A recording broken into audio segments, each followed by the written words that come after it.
High everyone, this is Zubair Mahmud.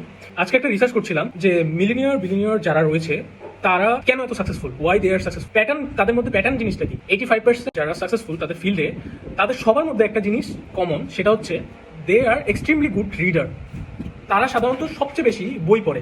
একটা বইয়ের একটা আনফেয়ার অ্যাডভান্টেজটা কি দেখেন, একজন লেখক তার জীবনের 30 থেকে 60 বছর বা এন্টায়ার লাইফ টাইম সে একটা এক্সপিরিয়েন্স পেয়েছে, তারপর কিছু নলেজ পেয়েছে, লার্নিং পেয়েছে, যেগুলো সে অ্যাকোয়ার করেছে একটা সময়।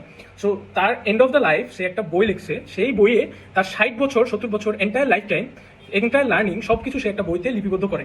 সো সেখানে তার লার্নিং, যেটা আপনি শিখতে হয়তো আপনার আরও 50 থেকে 60 বছর স্পেন্ড করা লাগতো, নিজে জায়গায় জায়গায় ফেল করে সেই লার্নিংটা করা লাগতো, সেই লার্নিংটা আপনি কিছু সপ্তাহ, কিছু মাস, কিছু বছরের মধ্যে সেই লার্নিংটা পাচ্ছেন। যদি আপনি সেটা ভালো করে নলেজটা নিতে পারেন, অ্যাকোয়ার করতে পারেন, ইনহেরিট করতে পারেন, সেই নলেজগুলো এক্সিকিউশনে নিয়ে যেতে পারেন, তাহলে ওই বইটা আপনার জন্য খুব ভ্যালুয়েবল একটা থিং হবে। আমাদেরও বই পড়ার অভ্যাসটা রেগুলারলি করতে হবে। বই পড়ার যেই হ্যাবিটটা, এটা বিল্ড আপ করতে হবে। ডেলি 1 পেজ করে পড়লেও আপনি 365 দিনে 365 পেজ পড়া হবে। সো এগুলো একটা থিঙ্ক করার বিষয়। সো আমি আমার চেষ্টা করছি আমার লাইফে বুক রিডিংটাকে মানে হ্যাবিট বিল্ড আপ করা। সো এটাই ছিল আজকের নলেজ। সো যদি ভালো লাগে এই চ্যানেলের পাশেই থাকবেন। Thank you.